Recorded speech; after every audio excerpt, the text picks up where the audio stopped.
Hello everyone! After playing the Trackmania games for so many years, I always try to come up with some new interesting stuff to try out. And for this video, a very exciting idea was born in my head. I started wondering, can you beat the Trackmania Nations Forever campaign while avoiding one color that you specifically picked? There were many colors that could be picked, but some of them would clearly make the challenge impossible. For example, picking green color would make most of the maps with off-road grass parts impossible, or picking the brown color would make you unable to drive any of the dirt maps.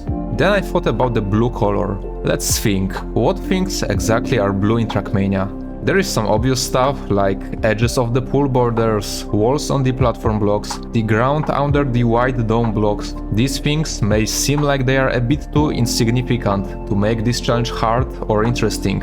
But there is one more very important twist. When building the map in Trackmania, you can choose 4 of the modes which change how the background sky and the illumination of the stadium will look like. But except that, there is another little detail that also changes. Let's have a look at the start block on the first 2 modes, sunrise and day. Looks like they shouldn't cause any problems for the challenge at all. Now let's see how they look like in the sunset and night modes. And here is where things get complicated. In these 2 modes, the start platform is surrounded by blue stripes on 3 of the sides. The checkpoint line also changes color from black to blue. The same happens for the finish block, and also all of the standard road blocks are now surrounded by blue stripes. It seems like on every map that was built in night or sunset mode, I would not even be able to leave the start block, cross the checkpoint or pass the finish line, but I trusted my brain power and decided to go through the maps anyway to see how it goes.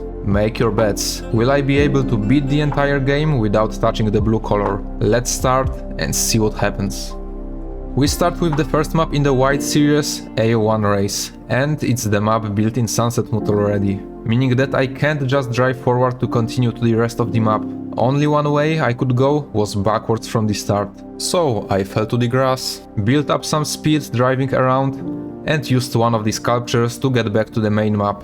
Now I could safely follow the regular route, just making sure to not touch any of the blue borders. Luckily, the platform variant of the checkpoint doesn't have the blue stripe in the middle, so I could pass through it normally. I also had enough speed to jump over the finish line, so there was no need to worry about touching it.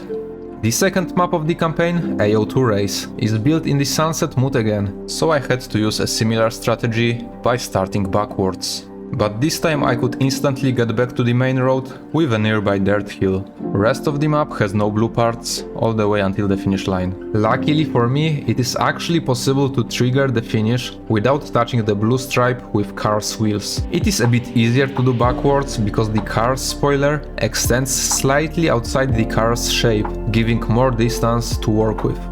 Third time's a charm, and AO3 race is once again a sunset map. So I drove backwards to the ground once again. I drove on the grass until I reached one of the sculptures and jumped back to the road behind a checkpoint. Checkpoint line can be avoided the same way as the finish line, so once I triggered it, I continued to the finish and made sure to not touch the blue line there as well. AO4 was finally a very simple one, as this time we are playing in the day mode and there were no blue obstacles anywhere in the map. But as a bonus, I managed to avoid the blue pool border already after finishing the map. The fifth map, AO5, was very similar to AO2. I started backwards, jumped back to the map and only made sure to avoid the blue finish stripe as there was no other blue stuff on the way. AO6 is another day mode map, so I just didn't have to avoid anything, granting me a free finish. It went pretty smoothly up to this point, but at AO7 I encountered my first big problem. The map is in the night mode, so going forward was not an option. By going backwards and dropping to the grass, I could use some very conveniently placed ramps to get back to the map. The only issue being that they have these small patches of blue ground in front of them. It felt like the challenge would end on this map. Having no ideas how to beat the map, I wrote on my Discord server complaining about how I had this great idea but got stuck already on AO7. Turns out, 2 heads are better than 1, because a player Probis suggested an interesting approach. He thought about hitting the side of the little platform at start to try to hop over the blue stripe, and luckily for me, With this trick you indeed can just barely get enough height to not touch the blue stripe with any of the wheels. Once I was behind the start, there were no surprises for the rest of the map, only the classic trick to avoid the finish line. The trick at the start is extremely tight and there is no way of telling if you touch the blue line or not without proper examination of the replay file in slow motion. This one took quite a bit of tries before I got it right. The following map, AERØHEAD, is the first multi-lap map of the campaign, and with the multi-lap block in the night mode, I also had the blue stripe of death in front of me, right at the beginning. Luckily, this map is easily playable in reverse, so I just turned around and drove all the laps like that, only trying to avoid the blue borders on the sides of the platforms. Because of the small elevation change in front of the multi-lap block, I was able to safely jump over the blue line at the end of each lap, putting another map in my pocket. A09 turned out to be much more frustrating than I would expect. I had to avoid the blue line at the start, at checkpoint 1, at checkpoint 2, and at the finish. There are also water pool borders and a lot of blue ground that we can't touch. Start was very easy as I could simply go backwards and reach the next section without any issues. But getting to the first checkpoint was slightly more tricky. I could only reach the checkpoint from one direction by following the regular map's path. But what makes it tough is the fact that the road before has an engine killer block, which stops the car's acceleration until the next checkpoint. That means that I had to control my car's speed in a way in which I will stop perfectly in front of the blue line while also triggering the checkpoint. If I slow down too much, my car will just completely stop, and if I don't slow down enough, I will cross the checkpoint line, failing the challenge. But even if I did that, the only way to continue was driving the same way backwards, triggering the engine killer once again, forcing me to do the perfect brake one more time once I arrive at checkpoint number 2. I failed the timing on this a lot of times, sometimes just touching the blue stripe with a few pixels of my wheels. I also had a backup strategy in case I stopped too early. If I kept accelerating, despite being completely stopped, my car's wheels would still continue to roll, just extremely slowly, giving me a chance to eventually trigger the checkpoint and reset the engine killer. But being unable to tell at which moment my car's hitbox would touch the trigger of the checkpoint, I would always just accelerate for too long,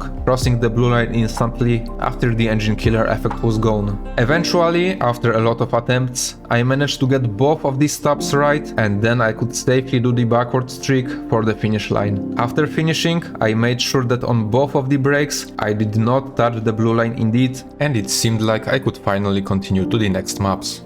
The next 3 maps, A10, A11 and A12, were all in the day mode, so I could just finish all of them easily without a need to avoid anything blue on my way.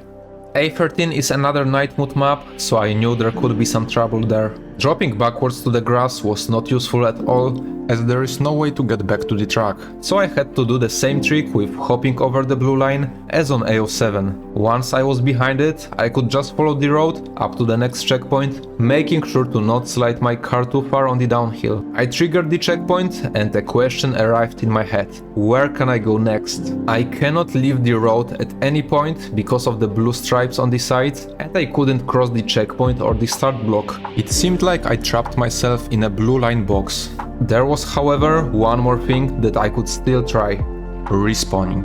Usually when you respawn at the checkpoint, it puts you behind the checkpoint line, so it wouldn't be helpful at all. But on the downhill checkpoint, the respawn position is in the air, directly above the line. When falling down, the front wheels are on one side of the line and the back wheels are on the other. But the impact from this little drop pushes the back wheels up, and if you keep accelerating all the time, the car will move forwards far enough so that the back wheels will manage to pass to the other side without touching the line at all.